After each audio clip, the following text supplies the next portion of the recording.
Sejamos todos bem-vindos, gente. Os limites da linguagem judicial.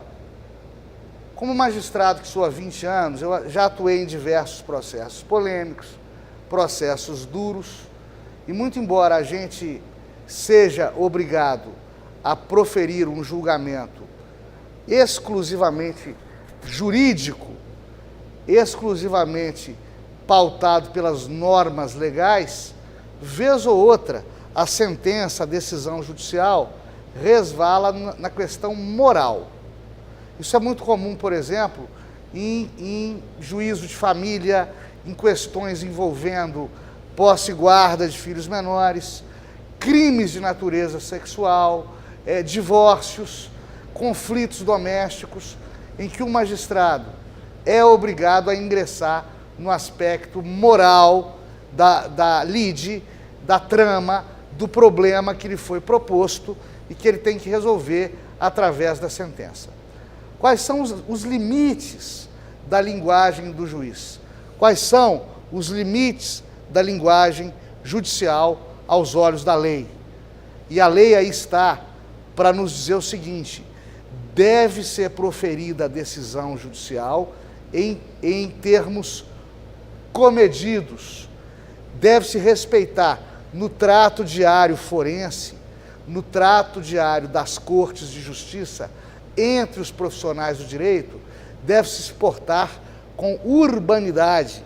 E essa urbanidade deve ser transposta para a decisão judicial, seja para o papel, seja para o meio eletrônico, para o meio virtual. O juiz que trata em termos comedidos as partes, os seus procuradores, representantes do Ministério Público, defensores públicos, membros das forças públicas, ele deve fazer também uso desses termos comedidos na decisão judicial, seja sentença, despacho, acórdão, voto, enfim.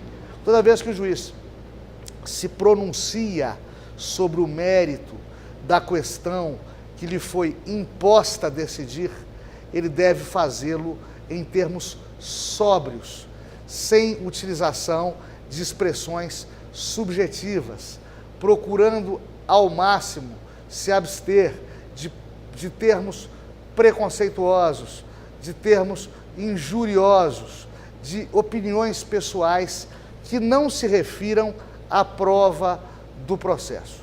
Eu também já tive a oportunidade de julgar colegas que foram processados porque, em tese, erraram na dose e ofenderam partes ao proferir decisões judiciais. Também já cansei de ver, infelizmente, muitas vezes, e com bastante tristeza, advogados se referindo a outras pessoas em termos pejorativos nas suas peças jurídicas. Os limites da linguagem judicial devem ser respeitados. No juízo criminal, mais ainda, porque nós não julgamos homens e mulheres, nós julgamos fatos praticados por esses homens e essas mulheres. Portanto, eu não posso dizer, por exemplo, que o acusado Joaquim foi um safado, foi um sem vergonha, foi um vagabundo, porque roubou o Manuel, ou porque estuprou a Chiquinha.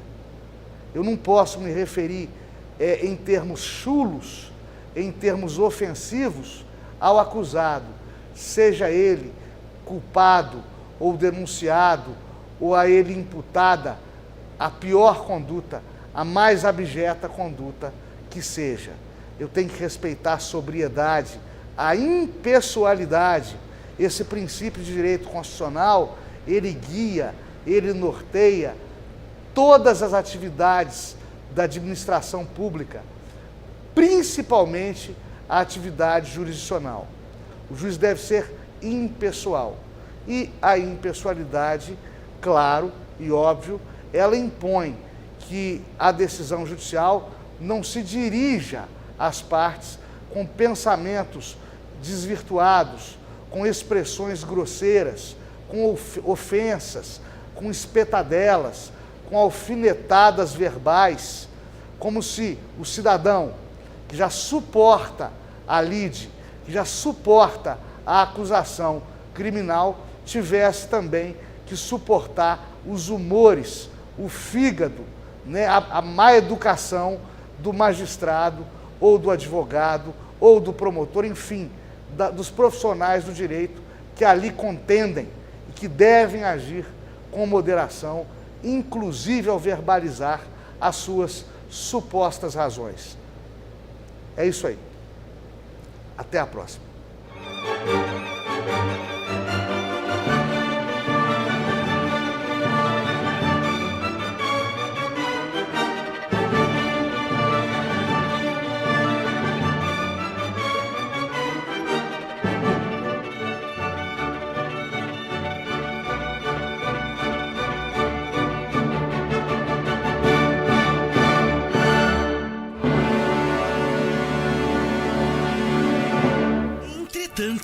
Apoio Minax, John Romualdo, Europa Empreendimentos Imobiliários, Tauá e Termas de Araxá, Clique Telecom e Maxtec Rastreamento.